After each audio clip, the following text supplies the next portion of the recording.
Airport authority তারা আজ দীর্ঘ এত বছর যাবৎ আমাদের যে এয়ারপোর্ট মসজিদ কমিটির মধ্যে সভাপতি মাওলানা সিদ্দিকুল্লাহ চৌধুরী বা আরও অনেক সভাপতি আছেন যারা পদাধিকার আছেন, তাদের একটা ডিল হয়ে আছে যেটা তারা পারমিশন দিয়ে রেখেছে এয়ারপোর্ট অথরিটি, যেখানে মসজিদ আছে, মসজিদ আগে ছিল পরে এয়ারপোর্ট হয়েছে, আপনারা নামাজ পড়তে আসতে পারবেন, সব কিছু তাদের থেকে সার্টিফিকেট প্রাপ্ত। তারা আজকে কোনো কমিটির সঙ্গে আলোচনা না, কোনো কিচ্ছু না, আপনি রাজ্যের একটা মানে সরকারের কোনো একটা আওতায় এনে তাদেরকে কোনো কথায় আপনি মসজিদ বন্ধ করে দেবেন, তালা করে দেবেন, গাজজুয়ারি। এটা কখনো মসজিদের জায়গায় এয়ারপোর্ট, এটা জলের মতো পরিষ্কার। ওরা কেউ টেবিলে বসতে চাচ্ছে না। আজকাল কিছু বিধায়করা, কিছু মানে বড় বড় ব্যক্তিরা, আমি বলতে চাচ্ছি না নাম, তারা এখন বড় বড় মিডিয়া ফুটেজটাকে টানতে চাচ্ছে।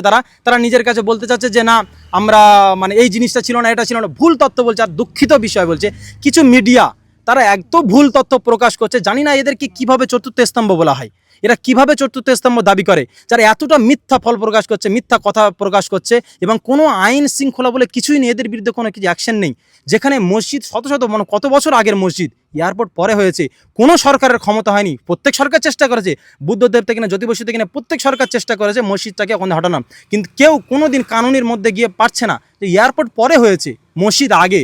আর এই সরকার এসে নিজেদের গাজজুয়ারি দেখাচ্ছে, হাম হ্যাঁ ভাই আইসে হ্যাঁ, তো নিজের গাজজুয়ারি দেখিয়ে কোনো কিছু করতে পারবে না, মানুষদের মনে ব্যথা দেবে, মানুষের কাছে রূপ ভালো যাবে না, আপনাদের নেগেটিভ পয়েন্ট ছড়াবে এবং আপনাদের কালো মুখ পুরো ভারতবর্ষের চোখের সামনে যাবে। ভারতবর্ষ না, ইন্টারন্যাশনাল ফেস হয়ে যাচ্ছেন আপনারা।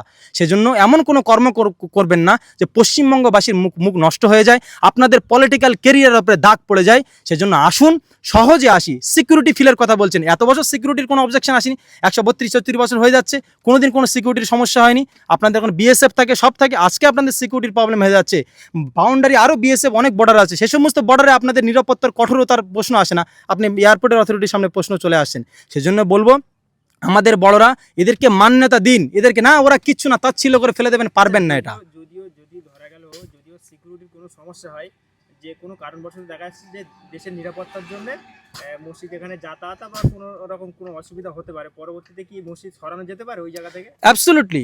আমাদের যারা মানে পদাধিকার আছেন তারা এই বিষয়ে বারবার কর্ণপাত করছে, বারবার বলছেন যে মসজিদকে বা সিকিউরিটি ফিল গভর্নমেন্ট আমাদের ন্যাশনাল ফার্স্ট, যে আমাদের সিকিউরিটি ন্যাশন ফার্স্ট, আমরা গভর্নমেন্টকে সহযোগিতা করব, এবং যেখানে শুধু এয়ারপোর্টের মধ্যে নয়, বাইরে যেখানে কোনো রকম দেশ বিপদে পড়বে, আমাদের নৌজওয়ানদেরকে আগিয়ে দিয়ে আমরা দেশের স্বার্থে, স্বাধীনতা যেমন আমরা কাঁধে কাঁধ মিলিয়ে করেছি, ঠিক এখনও আমরা দেশের স্বার্থে সব কিছু কুরবানি দিতে রাজি আছি। কিন্তু কথা হচ্ছে নিয়ম নীতির মধ্যে।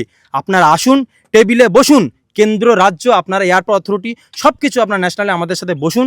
এর বিকল্প কি করণীয় হয়ে গিয়েছে, মসজিদ আছে, সব কিছু ঠিক আছে, এখান থেকে মসজিদটাকে সরানো বা এয়ারপোর্টটাকে আমাদের প্রশস্ত করার জন্য এখন কি সার্কুলার করা যাবে, কি পদ্ধতি করা যাবে, আপনাদের ধর্মে কি আছে এবং এর সলিউশনটা কি আছে, এক জায়গায় বসুন, টেবিল খোলা আছে, বসে সলিউশন করুন। কে আপনাদেরকে বাধা দিয়েছে? কোনো বাধা নেই।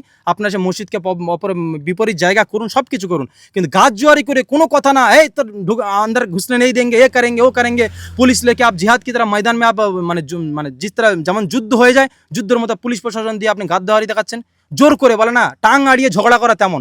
আসুন না, বসুন না, ডাকুন না। আপনাদের সঙ্গে মাননীয় মুখ্যমন্ত্রীর সঙ্গে এয়ারপোর্ট অথরিটির সম্পর্ক নেই, সুসম্পর্ক আছে। উনি তো দীর্ঘ কয়েক বছর ধরে উনি এনাদের সঙ্গে চলাফেরা করেছেন। উনি সিদ্দিকুল্লাহ চৌধুরী বা বড় বড় ব্যক্তিদের সঙ্গে উনি তো চলাফেরা, উনি তো জানেন।